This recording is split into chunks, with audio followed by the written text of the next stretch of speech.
आज का हमारा टॉपिक है फिजिक्स से है, भौतिक विज्ञान से है। और ये क्या है टॉपिक हमारा? ओम का नियम, ओम्स लॉ। ओम का नियम जो ये है class 10th and class 12th यानी 10 और 12 दोनों के लिए बहुत ही इंपॉर्टेंट है। और बोर्ड एग्ज़ाम में देखा जाए तो अक्सर करके ये पूछता है कि ओम का नियम क्या है।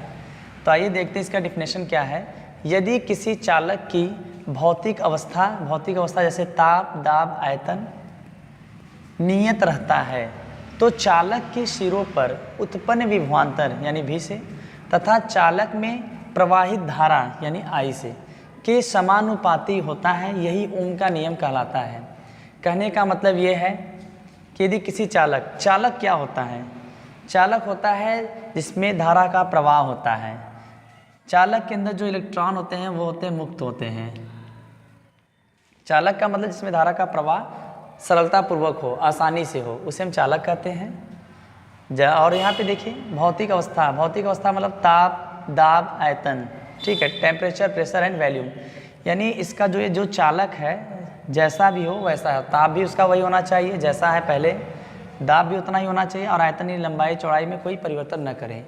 इस चालक की भौतिक अवस्था में कोई हमें परिवर्तन नहीं करना है, यानी वो नियत हो, जैसा है तो वैसा ही रहे। तो उस कंडीशन में, उस स्थिति में इस चालक के सिरों के बीच जो विभवांतर और इसमें बहने वाली धारा एक दूसरे के क्या होते हैं? समानुपाती होता है। सब मिला जुला के किसी भी चालक में यदि आप उसकी भौतिक अवस्था में कोई परिवर्तन नहीं करेंगे तो उनके सिरों के बीच विभवांतर और उसमें बहने वाली विद्युत धारा एक दूसरे के क्या होते हैं? समानुपाती होते हैं। और यही क्या कहलाता है? ओम का नियम कहलाता है। देखिए जैसे विभवांतर को हम दिखाते हैं V से और बहने वाली धारा यानी I से एक दूसरे के क्या होंगे? समानुपाती। ये समानुपाती का जो है चिन्ह है। इसका मतलब क्या होता है? इसका मतलब होता है कि दोनों साथ साथ बढ़ेंगे। यदि विभवांतर बढ़ेगा तो धारा भी बढ़ेगी, ये घटेगा तो ये भी घटेगी, ये दोनों साथ साथ होंगे और इसी को हम ओम का नियम कहते हैं। भी अब जब ये निशान आप हटा के यहाँ बराबर का लाएंगे तो वहाँ पे एक नियत का काम करता है प्रतिरोध R आ जाता है तो RI हो जाएगा, ठीक है।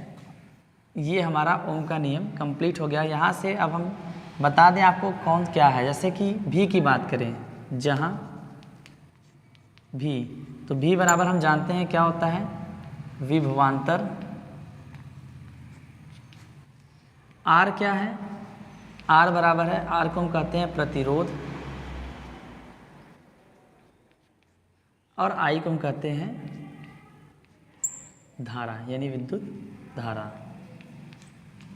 यहाँ से एक फार्मूला बनाएंगे प्रतिरोध का। तो V बराबर IR यानी V इक्वल IR या RI, तो RI इक्वल V, दोनों आपस में बराबर है। यदि R का फार्मूला निकालेंगे तो यहाँ पे I जो है गुणा करा यानी मल्टीप्लाई में है तो यहाँ पे जाएगा डिवाइड यानी भाग।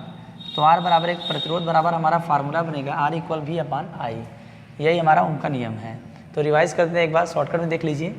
यदि किसी चालक की भौतिक अवस्था नियत हो, उसमें कोई परिवर्तन न हो, तो उनके सिरों के बीच विभवांतर और उनमें बहने वाली विद्युत धारा एक दूसरे के क्या होते हैं? समानुपाती होते हैं। समानुपाती का निशान हटा के बराबर लाएंगे तुरंत वहाँ पे R आ जाता है और V बराबर बन जाता है RI या IR। R क्या होता है? प्रतिरोध कहलाता है। V क्या है? विभवांतर और I है धारा। Thank you.